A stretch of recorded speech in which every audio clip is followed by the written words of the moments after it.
अखंडमंडलाकारं व्याप्तं येन चराचरं तत्पदं दर्शितं येन तस्मै श्रीगुरुवे नमः।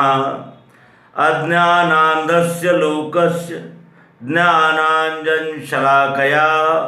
चक्षुरुन्मीलितं येन तस्मै श्रीगुरुवे नमः।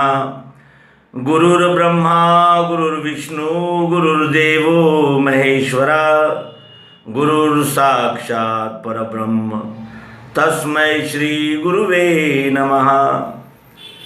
अध्यात्म विश्व विज्ञान यूट्यूब चैनल पर आप सभी का हार्दिक स्वागत समादर है। मित्रों, मनुष्य जन्मतः संपूर्ण साधन संपन्न आता है।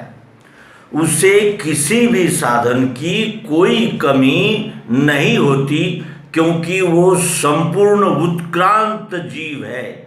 सृष्टि का सबसे उत्क्रांत जीव मानव है और उस मानव में इंद्रियां, मन, बुद्धि, चित्त और ये तो है ही, लेकिन एक अहंकार भी है। वह अहंकार सब प्राणी में होता है, क्योंकि अहंकार का ही नाम जीव है। जीवात्मा ये व्यष्टि रूप अहंकार ही है, अहंकार ही जीव है। फिर वो जीव और वो जीव के साथ जीव की वो वासनाएं, कामनाएं और अनेक प्रकार की महत्वाकांक्षाएं, किए हुए कर्म, उस कर्म के पड़े हुए संस्कार, ये सब मिलकर वो अहंकार बनता है। चित्त क्या है? चित्त है मेमोरी। मेमोरी कैसे बनती है? जो घटनाएं, जो अनुभव हमारे साथ होते हैं, उसी के अनुभव संग्रहित होते हैं, उसे चित्त कहते हैं। और बुद्धि क्या है? बुद्धि है निर्णायक, निर्णय करती है, इस राह से जाना है, ये बुद्धि निर्णय करती है। लेकिन मन क्या है? तो मन है चलनी। करूं कि नहीं करूं, कैसे करूं, कैसे होगा, क्या लाभ है, क्या हानि है, या फिर क्या उसके पीछे यानी मन के तरंग है, सपने हैं, कल्पनाएं हैं, वासनाएं हैं, इनकी छानबीन करने का काम वो मन करता है। और इंद्रियां प्रत्यक्ष कार्य करती है। इंद्रियों का कार्य अहंकार से प्रकाशित होता है। अहंकार से ही चित्त, बुद्धि, मन और इंद्रियां ये सब प्रकाशित होते हैं। तो इस तरह प्राणियों में भी अहंकार है, वो भी जीव है, वो भी लड़ाई करते हैं और एक दूसरे के साथ खाने के लिए लड़ते हैं, उनमें भी प्रजनन है, सब कुछ है, लेकिन विकसित बुद्धि नहीं है। और इस मानव के पास विकसित बुद्धि होने से वो अपने आप को एक यानी डिटेक्टर, एक प्रकार का तानाशाह समझता है। और ये सिद्ध भी हो चुका है और होता ही रहता है। इसने किए हुए पंच महाभूतों में प्रदूषण, और इसमें इसने की हुई वन की कटाइयाँ, और इसने अनेक प्रकार के उद्योग लगाकर जो कुछ भी यानी खतरनाक रसायन, और इसने युद्ध की तैयारियां, यानी मनुष्य जो है वो प्रभुत्व चाहता है और अधिक प्रभुत्व चाहता है। वो चाहता है कि उसके आगे कोई बात ही न करे, वही सर्वे सर्वा हो और उसी का हुक्म चले, सब उसके हुक्म के अनुसार चले। फिर उसमें भी कुलाभिमान है, जातीय अभिमान है, देशाभिमान, भाषाभिमान, अनेक प्रकार के अभिमान, और उन अभिमानों से फिर महत्वाकांक्षाएं, युद्ध और मनमुटाव, संघर्ष। तो प्रस्तुत विषय ये है कि हम अपने आप को बहुत महान समझते हैं और हम प्रश्न पूछ सकते हैं, इसलिए हम अपने आप को विद्वान भी मानते हैं कि हम पूछते हैं।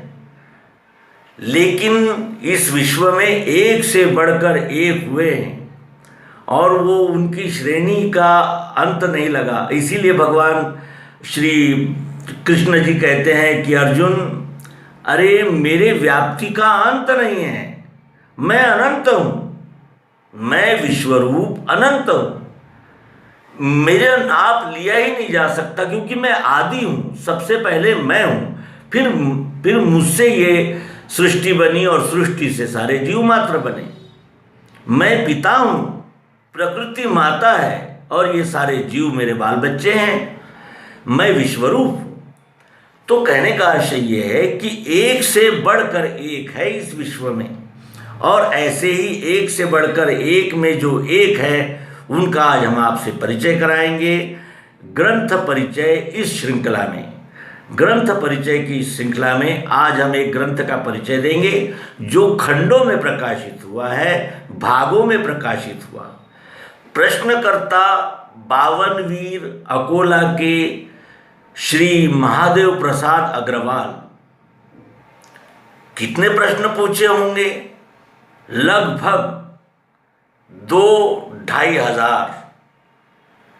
एक व्यक्ति अनेक प्रकार के, आर्थिक है, सामाजिक है, नैतिक है, बौद्धिक है, आध्यात्मिक है, धार्मिक है, आस्था के है, और कुछ व्यक्तिगत भी है, और कुछ ऐसे भी है कि जिनका संबंध इससे नहीं है, यानी अध्यात्म विज्ञान से नहीं। ऐसे भी प्रश्न। कितना बड़ा जिज्ञासु होगा, कितने बड़े जिज्ञासु होंगे वो, और वो उनकी बुद्धि की क्षमता क्या होगी, और कितनी तैयारी करनी पड़ी होगी सद्गुरु से प्रश्न पूछने के लिए।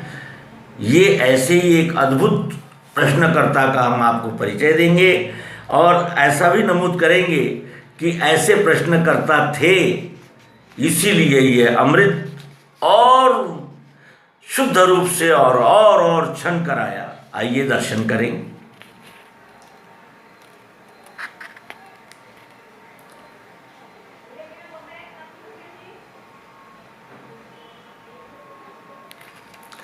ये ऐसे प्रश्न पूछने वाले थे कि, और वो उपलब्ध है, उन्होंने दिए किए हुए प्रश्न, और भगवान श्री मायानंद जी चैतन्य इन्होंने दिए हुए उत्तर प्रकाशित हैं। उस ग्रंथ का नाम है विज्ञान प्रकाश। विज्ञान प्रकाश नाम का ये ग्रंथ केंद्रीय अध्यात्म विज्ञानशाला ओंकारेश्वर मानधाता जिला खंडवा से प्रकाशित हो चुके हैं। उनके प्रश्न उत्तर विज्ञान प्रकाश इस नाम से। अब आइए इस पुस्तक का अंतरंग जानते हैं। ये जो महादेव शिव प्रसाद अग्रवाल ये क्या कहते हैं? पहले ही पृष्ठ पे ये व्यक्ति क्या कहते हैं, जिन्होंने 2000 प्रश्न सद्गुरु भगवान श्री मायानंद जी चैतन्य जी से पूछे।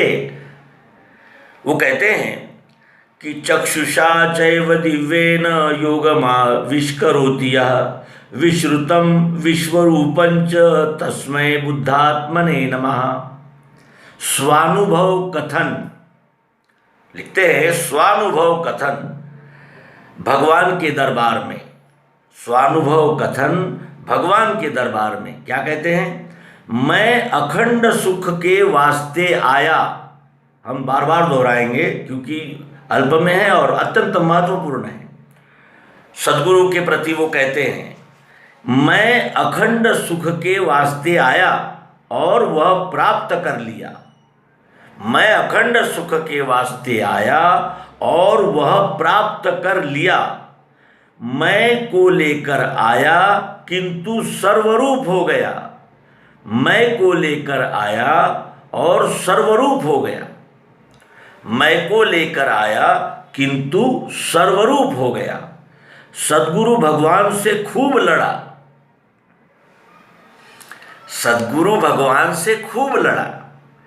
जैसे वो जो बछड़ा होता है, माता का जब दूध पीता है तो वो माता ने और ज़्यादा दूध छोड़ना चाहिए, इसलिए वो स्तनों को ऐसा यानी झटके देता है स्तनों को माता के, और दूध चाहिए मुझे, और दूध चाहिए मुझे बहुत ज़्यादा भूख लगी है।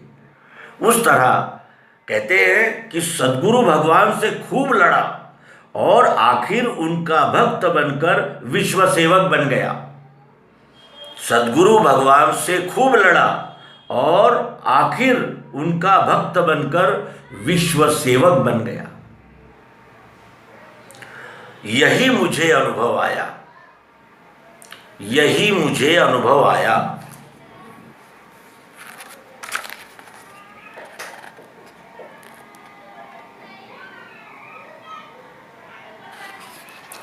महादेव शिव प्रसाद अग्रवाल, विज्ञानशाला, सन 1934 1934 लेख है और 2000 प्रश्न पूछे हैं उन्होंने।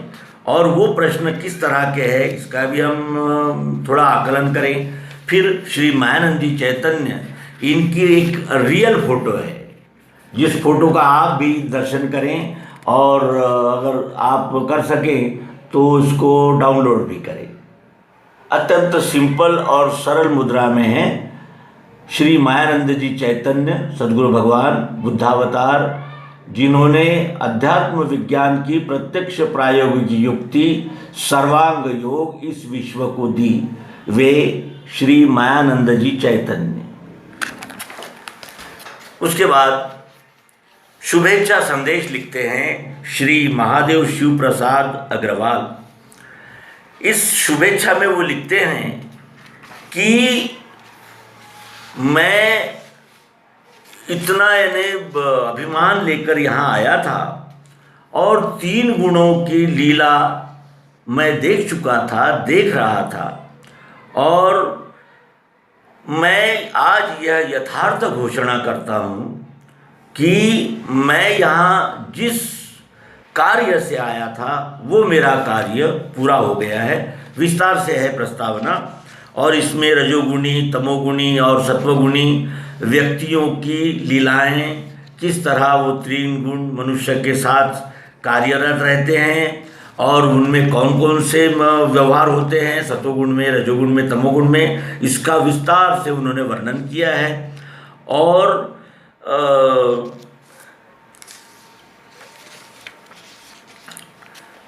कायदे भंग क्या है, स्वदेशी परदेशी वस्तु व्यवहार क्या है, पिकेटिंग क्या है, क्योंकि वो स्वातंत्र्य पूर्व काल था, उसमें ये सारा भारतवर्ष जनमानस स्वतंत्रता की लड़ाई में अपने आप को समर्पित कर चुका था। इसलिए, और ये महादेव शिव प्रसाद जी अग्रवाल, ये 52 वीर के उस समय के एक धनिक और अच्छे परिवार से थे, जिनका सामाजिक परिवेश बहुत विस्तारित था। तो उनके प्रश्न भी इस विषय पर अधिक है कि पिकेटिंग, स्वदेशी परदेशी वस्तु व्यवहार, और अवतार का विषय क्या है, सद्गुरु शरण से क्या लाभ होते हैं, इसका भी अत्यंत सुंदर ऐसा उन्होंने वर्णन किया है।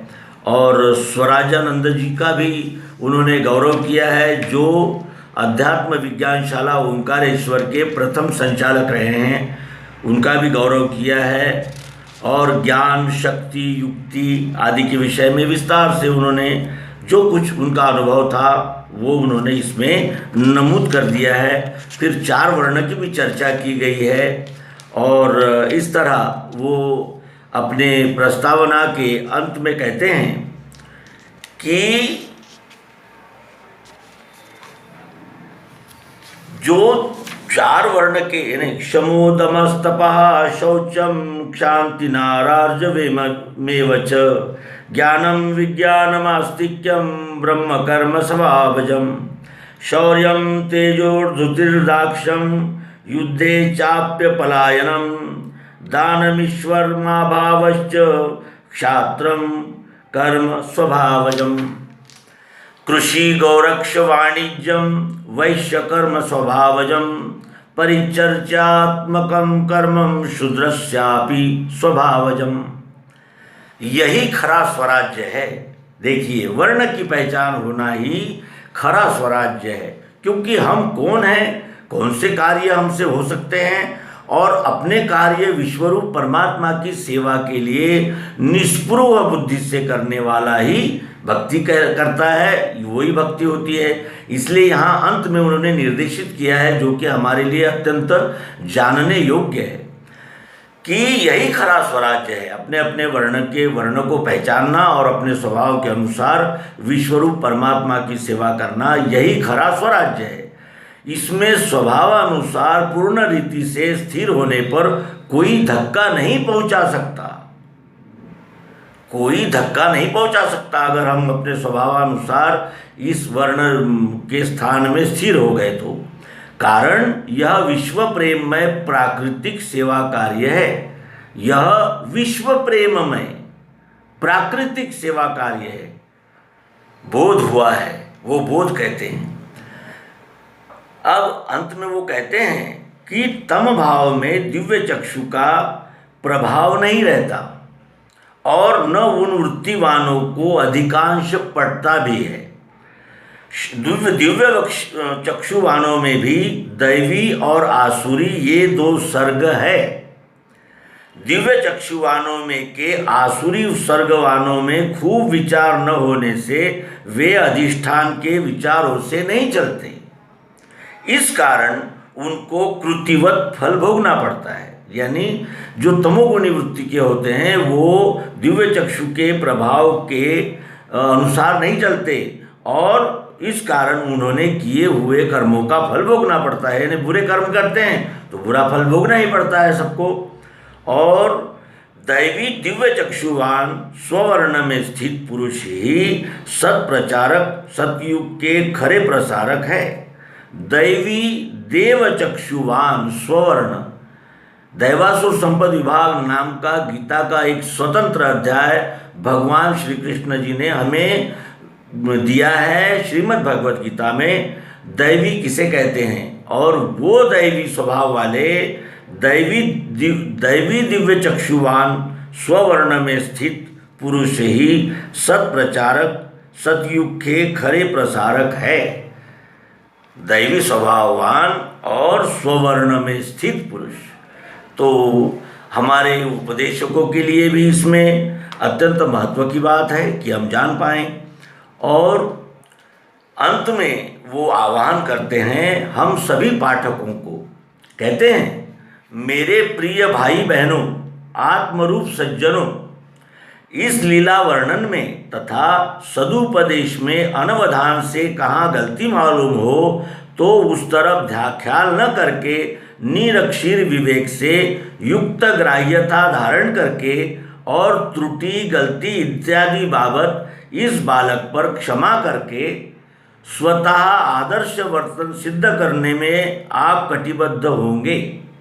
यानी आप आदर्श वर्तन सिद्ध करने में कटिबद्ध होंगे और मुझे समयानुसार मदद करते रहेंगे, ऐसी उम्मीद है।